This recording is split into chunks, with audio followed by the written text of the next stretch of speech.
Se você acompanha o Papo de Inter há algum tempo, sabe que a gente costuma fazer um episódio especial por mês. Os episódios especiais são aqueles mais longos e que a gente geralmente convida um entrevistado para participar. E você sabe também que a gente acabou de lançar um episódio desses, sobre Cuba, que teve a participação de ninguém mais, ninguém menos que Ariel Palacios. A semana passou e a gente, como sempre, ia produzir um episódio mais simples, em que só as nossas vozes iriam aparecer. Acontece que, diante de tudo que está acontecendo no Afeganistão, a gente teve que quebrar as regras aqui e fazer outro especial. Assim, sem respirar, acompanhando as notícias a cada minuto. E falar do Afeganistão é falar dos Estados Unidos, do atentado do 11 de setembro, é falar da guerra ao terror e também sobre o Talibã. Ou seja, de simples não tem nada. E de novo, se você nos acompanha, sabe que nós já temos um episódio sobre conflitos armados eternos, em que nós mencionamos o Afeganistão, que vive uma guerra há 20 anos. Mas dessa vez, a gente vai te contar detalhe por detalhe. E o melhor, a gente vai contar com outra participação super especial. O estudante e viajante Luca Bassani, que foi para o Afeganistão em julho de 2021, dias antes da ofensiva do Talibã, que tomou todo o país. Mas vamos deixar ele dar uma introduçãozinha dele.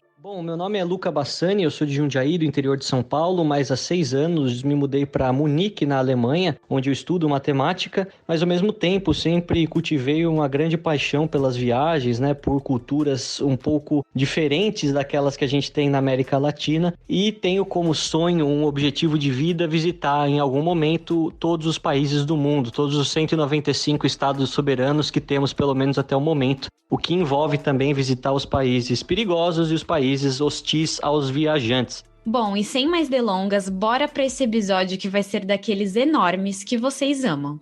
Eu sou a Andressa Isper. E eu sou Elizabeth Matravolg, e esse é o Papo de Inter. Notre volonté. Make America great again. Poner esos sueños en marcha. Actitud multo producto. El estado de alarma en toda España. We did it, Joe.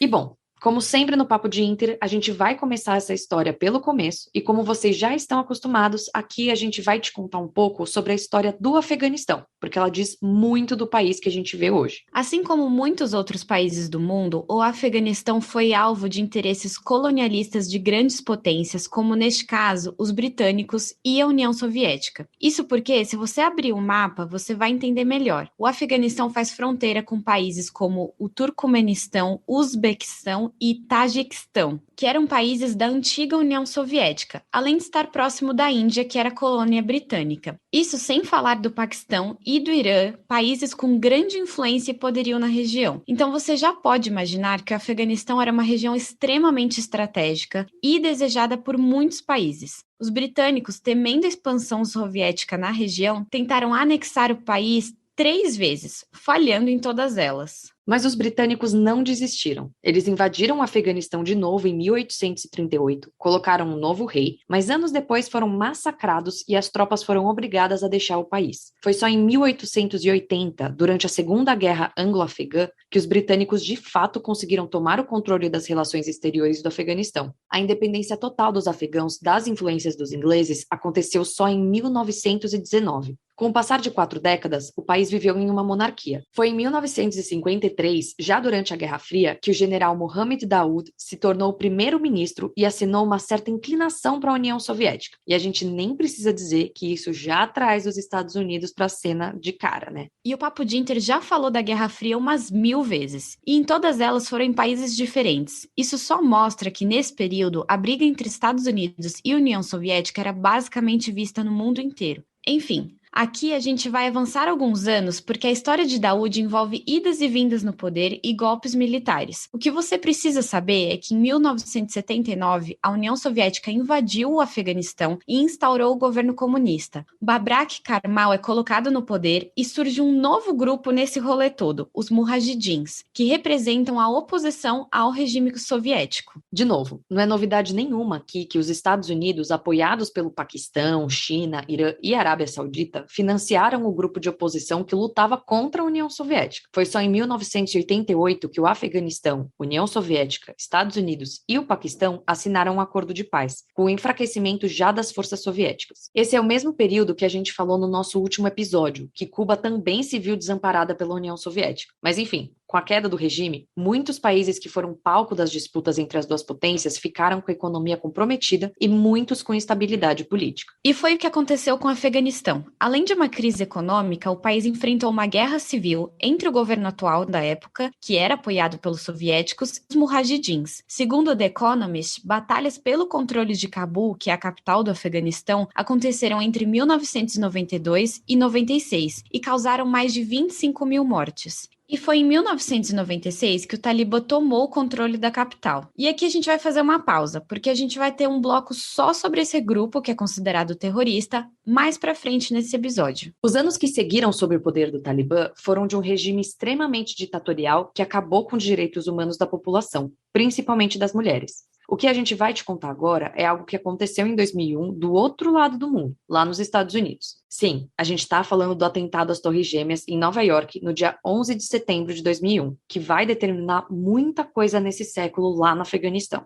Ou seja, daqui a alguns dias, esse dia que marcou história no mundo vai completar 20 anos. E então, guarda bem essa data, porque ela está 100% relacionada com tudo que está acontecendo no Afeganistão hoje. Você com certeza já viu imagens de 2 aviões atingindo o World Trade Center. Mais precisamente, os 2 prédios enormes conhecidos como Torres Gêmeas. Naquela manhã do dia 11 de setembro de 2001, um grupo terrorista chamado Al-Qaeda sequestrou 4 aviões que fariam voos internos nos Estados Unidos. O primeiro avião atingiu uma das Torres Gêmeas. Nesse momento, muitas pessoas acharam que era apenas um acidente, mas minutos depois, um segundo avião atingiu a segunda torre. As torres desabaram e o local ficou em chamas. Pessoas que estavam nos andares mais altos dos prédios pulavam de alturas enormes para tentar fugir do incêndio. O terceiro avião atingiu o Pentágono, que é a sede do Departamento de Defesa dos Estados Unidos, que fica em Washington, a capital americana. O quarto avião caiu em uma área rural no estado da Pensilvânia, um estado que fica próximo das cidades de Washington e Nova York. A princípio, esse quarto avião tinha como destino final o Capitólio, onde fica a casa dos senadores e deputados, também localizado na capital americana. Inclusive, o Capitólio foi o local onde os apoiadores do ex-presidente Trump invadiram no início de 2021, se você se lembra bem. Mas enfim, esse quarto avião só não atingiu a sede do Legislativo porque os passageiros perceberam o que estava acontecendo e conseguiram mudar a rota da aeronave. Nessa manhã de terror, 3.000 pessoas morreram, incluindo todos os passageiros dos 4 aviões, bombeiros, funcionários do Pentágono e muitas pessoas que trabalhavam no World Trade Center. E aqui vai um relato pessoal. No início de 2020, quando o Covid não era Covid ainda, eu viajei para os Estados Unidos e pude conhecer o Memorial e o Museu das Torres Gêmeas e o Pentágono. Esses 2 lugares carregam muita história e até hoje dá para sentir o peso que esse ataque causou nos Estados Unidos. Mas diferente de muitos países que são atacados e não conseguem se reerguer por anos, os Estados Unidos se reergueram rapidamente. Tanto eu quanto a Beth tivemos a oportunidade de ir a Nova York recentemente. E hoje, no lugar das torres, tem uma cascata infinita que leva o nome de todas as 3.000 vítimas. Do lado tem o Museu do 11 de Setembro, que claramente conta a história única e exclusiva do ponto de vista dos Estados Unidos. E do outro lado tem um prédio gigantesco que leva o nome da One World Trade Center. Mas enfim, se você visitou os Estados Unidos depois de 2001, sabe que os americanos ficaram extremamente traumatizados e tomaram medidas extremas. E eu não tô falando aqui só da segurança que a gente vê nos aeroportos do país, e nem dos processos de retirada de vistos super difíceis de conseguir. Eu tô falando aqui da invasão ao Afeganistão em 2001 e a guerra ao terror que se perpetua até hoje. Nos próximos blocos, a gente vai te contar quem é o Talibã, o que o Afeganistão tem a ver com todo esse rolê do 11 de setembro e a guerra que já dura há 20 anos no país.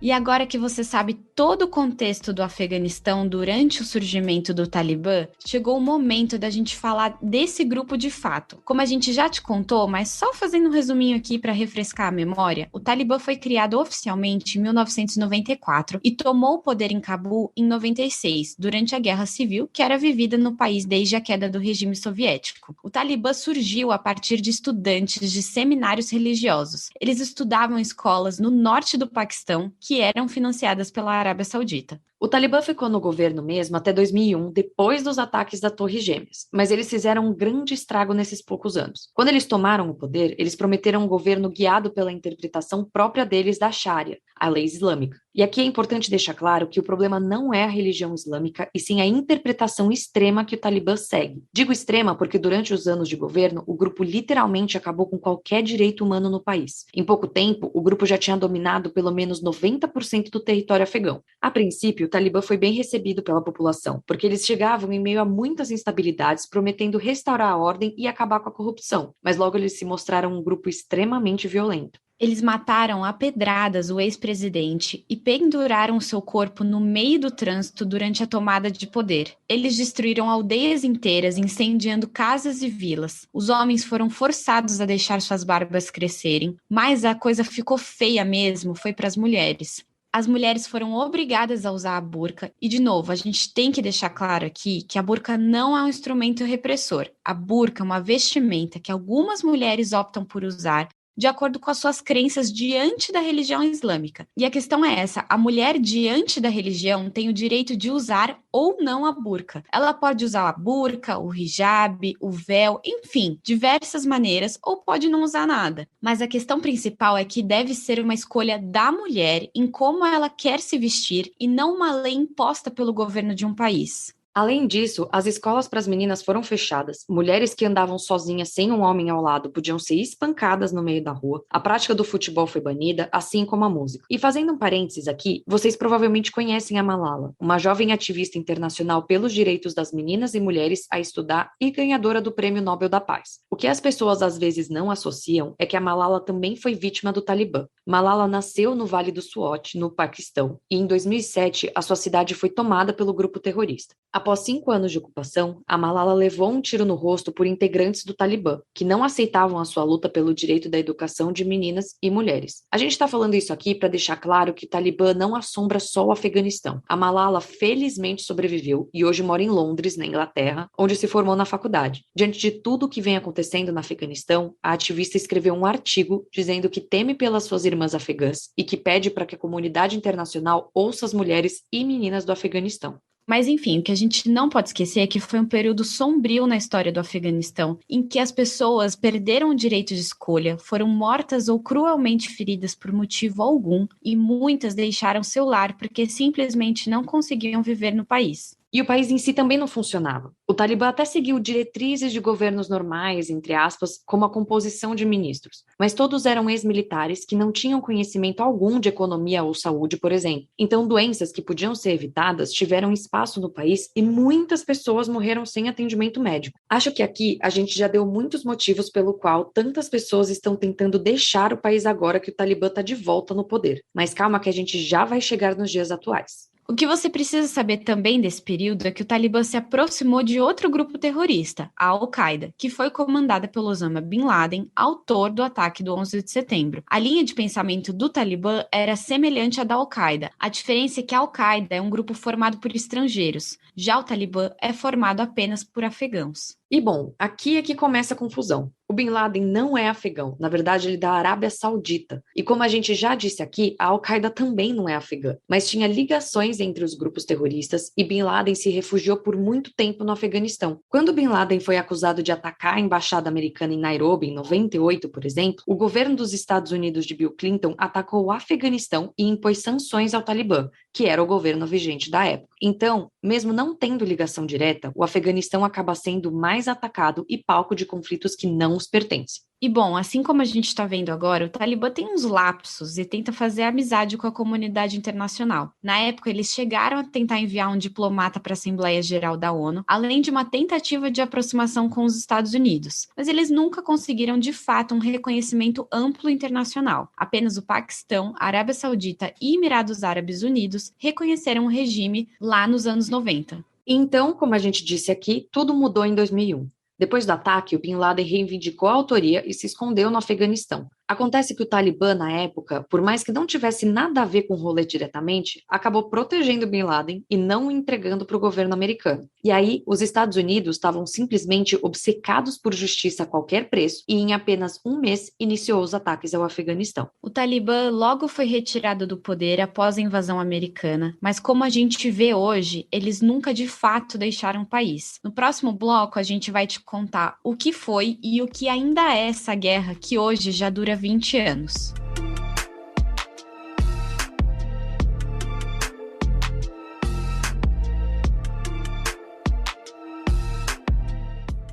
E agora a gente chega na parte mais importante desse episódio, que afetou não só o Afeganistão, como o mundo e que reflete diretamente nos acontecimentos que a gente vê hoje no país. Antes de falar da guerra em si, é importante frisar que o ataque aos Estados Unidos gerou uma série de leis de espionagem no país e no mundo, além da morte de milhares de pessoas nas guerras do Afeganistão e do Iraque. Os muçulmanos são tidos como terroristas e a xenofobia só cresceu. Nós já falamos no episódio 17 aqui do Papo de Inter sobre Edward Snowden e a divulgação de documentos que comprovam sessões de torturas autorizadas pelo governo americano com a justificativa de combate ao terrorismo. O que a gente quer deixar claro aqui é que o ataque de 11 de setembro mudou o mundo de muitas maneiras. E bom, falando da guerra propriamente dita, após a invasão americana e a queda do Talibã, boa parte do grupo se exilou no Paquistão, país vizinho ao Afeganistão. Aos poucos, eles foram retornando ao Afeganistão e se instalando no interior do país na região de montanhas. E aí você nos pergunta, como eles sobreviveram todo esse tempo?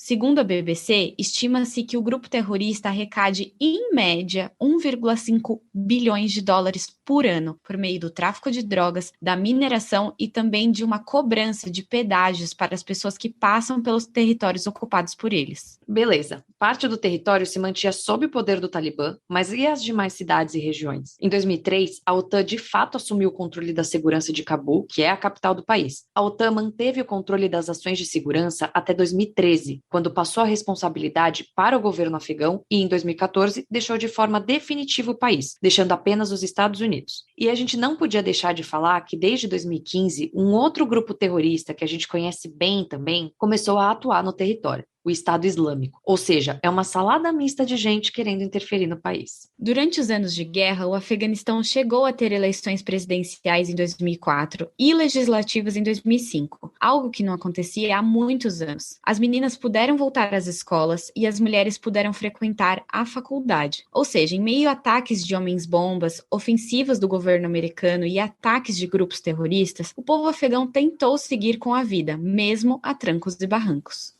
E bom, e os Estados Unidos nisso tudo? Depois de George W. Bush, passaram pelo governo dos Estados Unidos Barack Obama, Donald Trump e agora Joe Biden. Todos prometeram encerrar a guerra e retirar todas as tropas do território afegão. Obama foi o que mais mandou soldados americanos para a guerra, chegando a 100 mil em 2009. O que mais chegou perto de tirar as tropas foi Donald Trump, que em 2020 fez um acordo com o Talibã e prometeu retirar 2.500 soldados americanos, além dos 7 mil combatentes da OTAN, e em troca, o grupo terrorista cortaria relações com a Al-Qaeda. Isso era para ter acontecido em maio desse ano, mas Biden adiou para setembro. Ele escolheu o dia 11 de setembro de 2021 para a retirada total das tropas. E aí, o que a gente vê é toda essa confusão que, na verdade, já começou em agosto desse ano, um mês antes da data prevista. Mas detalhes sobre a situação atual do país, a gente te conta no próximo bloco.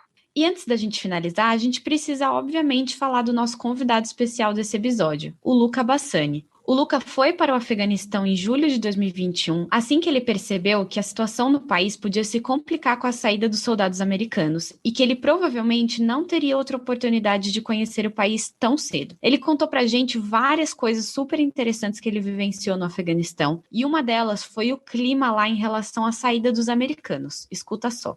No momento em que eu estava, parte da sociedade estava feliz pela saída dos americanos, a parte mais conservadora, que achava que o governo ia ter algum tipo de estabilidade para continuar existindo, sendo um governo afegão, sem a presença de uma força estrangeira, e outros já previam aquilo que realmente aconteceu, que ia ser tão instável e que o Talibã não ia dar o braço a torcer, que a possibilidade deles voltarem ao poder era muito grande. Então você vê essas diferentes opiniões na sociedade, uma sociedade bastante diversa, tanto no aspecto étnico quanto no aspecto etário. Então você vai ver diferenças regionais bastante grandes, você vai ver também onde as pessoas pensam de maneira mais conservadora e acabam achando que o Talibã fala é certo, e outras que odeiam eles e temem pelas suas vidas. Então é um cenário realmente muito complexo e a análise tem que ser feita de forma bastante racional para que a gente não cometa nenhum equívoco, né?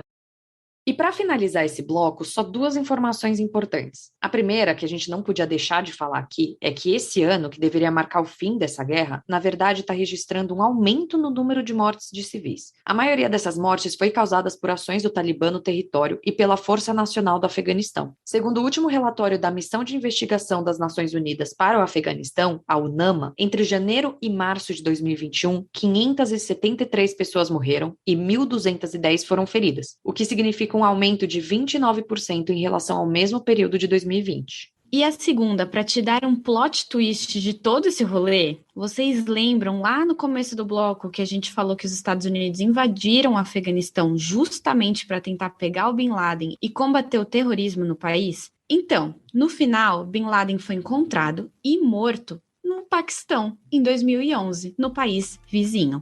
Ou seja,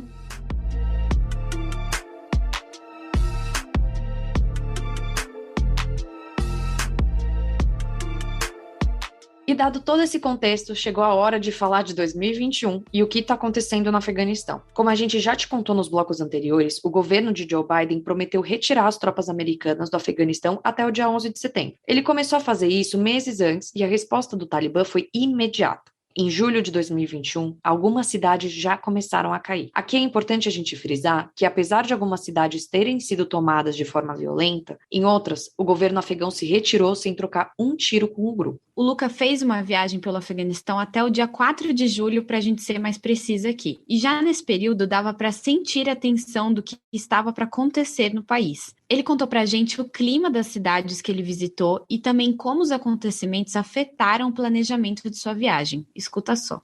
Enquanto eu estava lá, já havia, sim, algumas tensões. Pessoas que moram nas cidades com famílias no interior já contavam, nos passavam relatos de invasões do Talibã nos vilarejos, da violência que já estava sendo cometida, mas isso ainda era longe da realidade das grandes cidades. E exatamente isso que acabou surpreendendo a todos lá e também a nós, como a tomada das grandes cidades se deu de forma tão rápida.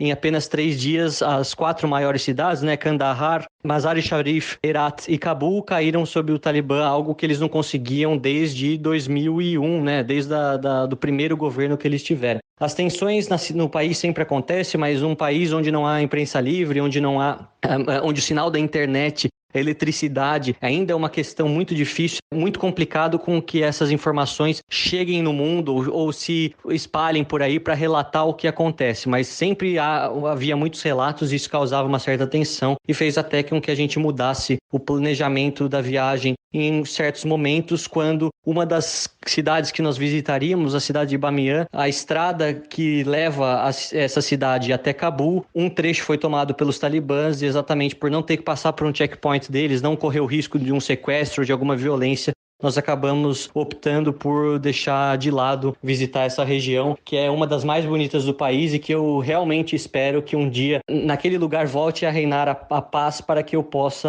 voltar e também ver o que eu não consegui ver. E só para te situar, em 9 de julho, ou seja, 5 dias depois do Luca ter ido embora do Afeganistão, 90 cidades estavam sendo controladas pelo Talibã, enquanto 141 eram controladas pelo governo e outras 167 estavam sendo disputadas. Esse número mudou drasticamente em pouco mais de um mês. No dia 15 de agosto de 2021, que foi quando a capital do país, Cabul, foi tomada, esse número já era muito diferente. 345 cidades do país estavam sob o comando do Talibã, enquanto apenas 12 estavam nas mãos do governo e outras 41 eram disputadas. No dia seguinte, 16 de agosto, o governo afegão já não tinha domínio sobre nenhuma terra e apenas 7 estavam prestes a serem tomadas. A conquista mais chocante foi Cabul, que é a capital do país e o coração do Afeganistão. Lá, que era onde estava o presidente, o que aconteceu foi uma transição pacífica, entre aspas. O que a gente está querendo dizer é que não houve uma violência para tirar o presidente Ashraf Ghani do seu posto, diferentemente do que aconteceu em 96, que a gente já contou aqui. Ele fugiu do país rumo à Ásia Central antes da tomada do Talibã do Palácio Presidencial e momentos depois fez uma declaração. Nela, ele disse que o Talibã, abre aspas, obteve vitória no julgamento da espada e da arma. Eles têm a responsabilidade de proteger a honra, a prosperidade e o respeito próprio dos nossos compatriotas. Fecha aspas. E a pergunta que a maioria das pessoas se faz agora é: e o que vai acontecer? Bom, é claro que isso ainda é um mistério. O que a gente sabe é que o Talibã alega que dessa vez o seu governo vai ser diferente, mas ao mesmo tempo, o grupo também alega que vai restaurar o Estado Islâmico do Afeganistão, nome dado ao regime dos anos 90 e que foi retirado do poder pelos Estados Unidos em 2001.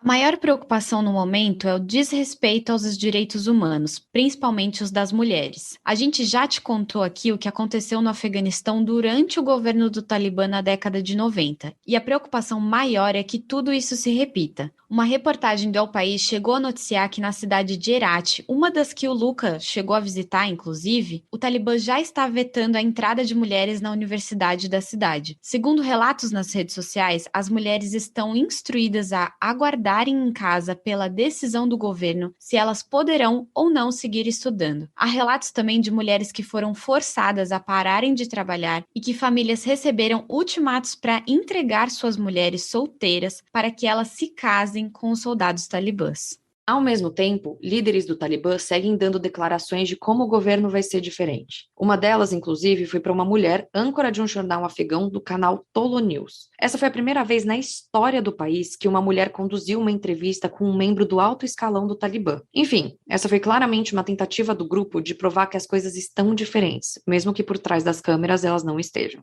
E só para complementar aqui o assunto do Talibã, atualmente o grupo conta com um líder supremo, um conselho de 26 membros e uma espécie de gabinete de ministros que lida com atividades das mais diferentes áreas como saúde, economia, enfim, etc. Isso fora um escritório diplomático em Doha, no Catar, criado em 2013, com o intuito de facilitar as negociações de paz entre o grupo e os Estados Unidos. Mas apesar dessa suposta boa estrutura, os membros do Talibã seguem em movimento o tempo todo, sem ter uma infraestrutura fixa. O chefe político desse escritório é um homem que você provavelmente vai ver muito por aí, Mullah Abdul Ghani Baradar. Apesar dele não ser o líder do Talibã em si, ele é considerado o rosto do grupo, por assim dizer. Mas vamos voltar aqui ao Luca e o que vem rolando no país recentemente. Nosso convidado segue em contato com os amigos que ele fez durante a sua viagem. Algo muito interessante que ele contou pra gente é que ele não se hospedou em nenhum hotel durante a sua estadia no país. Isso porque é meio óbvio que quem fica no hotel é estrangeiro, e estrangeiros são alvos fáceis para o Talibã. Mas o ponto é que o Luca continua conversando com essas pessoas e ele dividiu com a gente o que os seus amigos têm contado para ele de lá.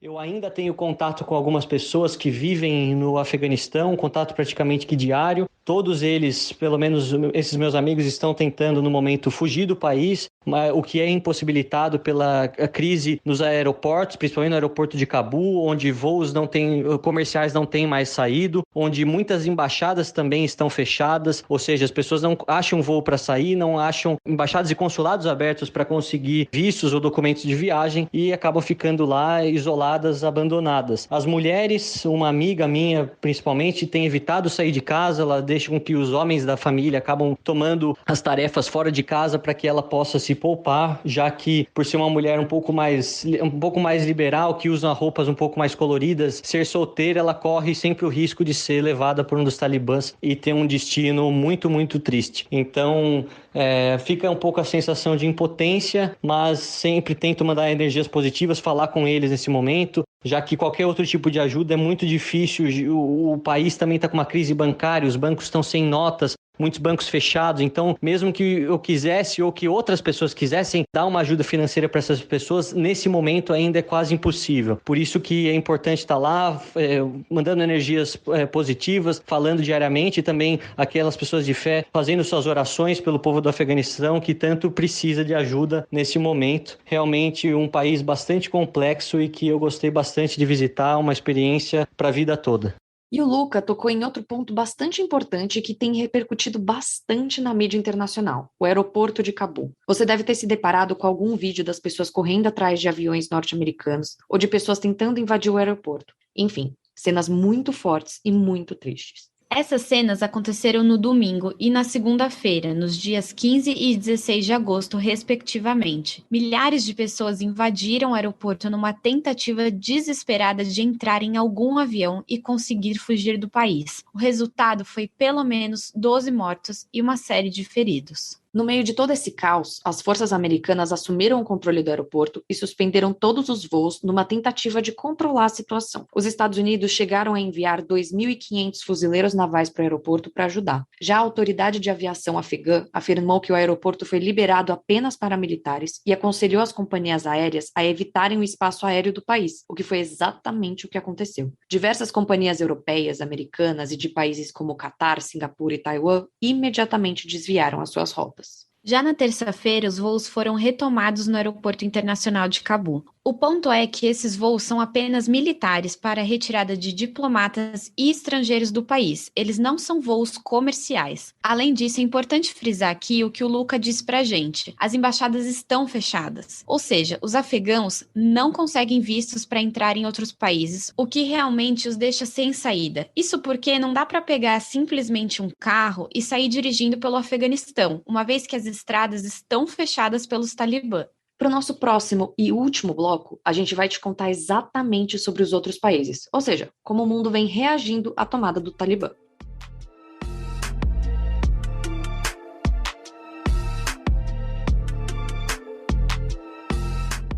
E não tem como falar aqui de um acontecimento como esse sem falar do restante do mundo. Até porque, a depender da reação das grandes potências, o futuro do Afeganistão pode ser outro. E claro, a gente vai começar pelos Estados Unidos, o maior alvo de críticas desde o começo de todo esse caos. A gente vai começar por uma figura muito importante que foi quem começou a guerra ao terror e que a gente te contou lá no começo do episódio, George W. Bush Filho. Ele chegou a se pronunciar recentemente sobre o que vem acontecendo no Afeganistão. Entre outras coisas, ele disse assistir ao que acontece no país com o coração pesado e se colocou à disposição dos americanos para ajudar nesse momento de necessidade. O que quer que isso signifique na prática?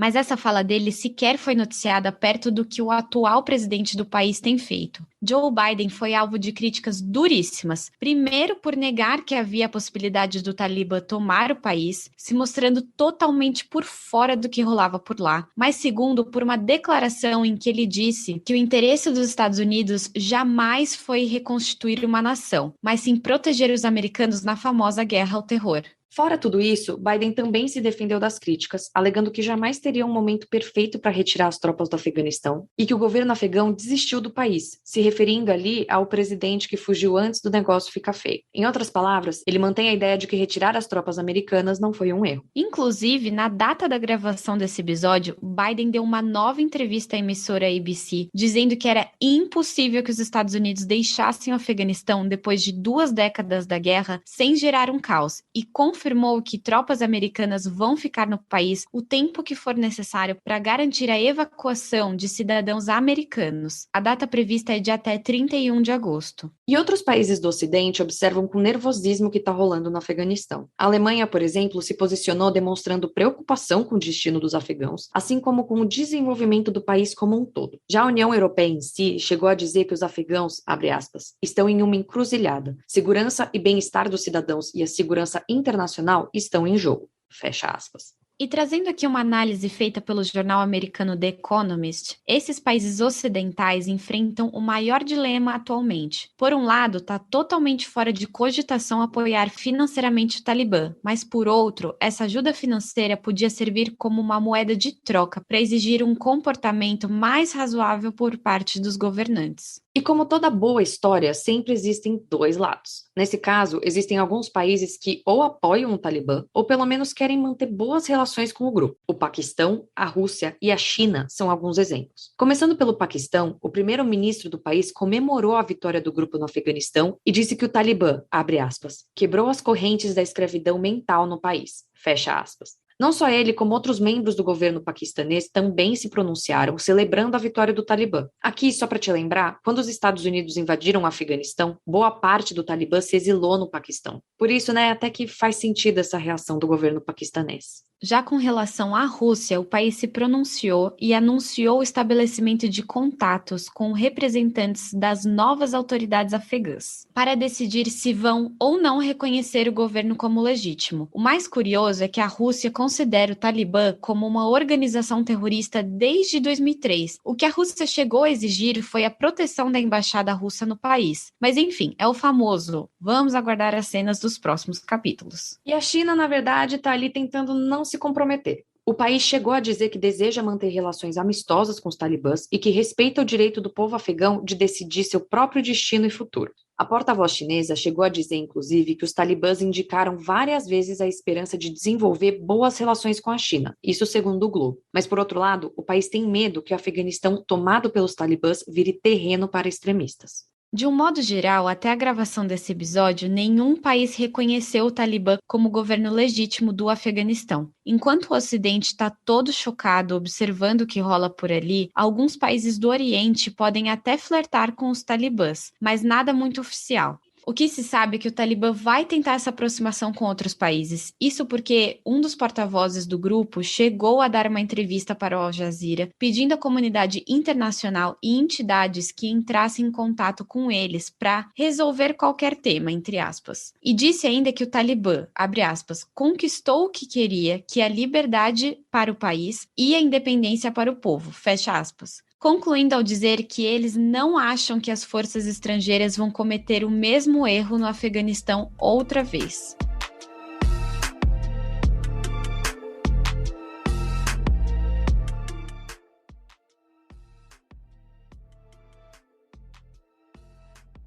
Bom, e com essa história que tomou a semana do mundo todo, a gente encerra o episódio de hoje por aqui. E para você que gosta de história de bastidor, a gente tem que te falar que esse episódio foi caótico. Dias de pesquisa se tornaram horas, e a gente teve a sorte de contar com um entrevistado super bacana que compartilhou a sua experiência da noite pro dia. Inclusive, antes de encerrar de fato o episódio, o Luca compartilhou com a gente uma percepção bastante bacana da ida dele ao Afeganistão. E que bom, a gente achou que seria uma boa forma de finalizar esse episódio. Foi uma experiência muito válida de você ver como nós somos privilegiados, apesar de todos os problemas gritantes que nós temos no país, na América Latina como um todo. Ainda alguns direitos que nós temos considerados garantidos são para os afegãos apenas um sonho, ainda mais nesse momento de volta do Talibã. É sobre isso. O nosso super obrigado ao Luca, e a gente espera acompanhar ele por mais viagens por esse mundo. E claro, nosso super obrigada sempre a você que não perde um episódio e que pediu para que a gente fizesse esse episódio sobre o Afeganistão. Antes de encerrar, não esquece de seguir a gente lá no @Papo de Inter Podcast, tudo junto no Instagram, e no @Papo de Inter _pod no Twitter. Ah, e pro pessoal que segue a gente lá no Spotify, agora você pode ativar um sininho de notificação que vai te avisar sempre que a gente postar um episódio novo. É isso, gente. Até a próxima semana.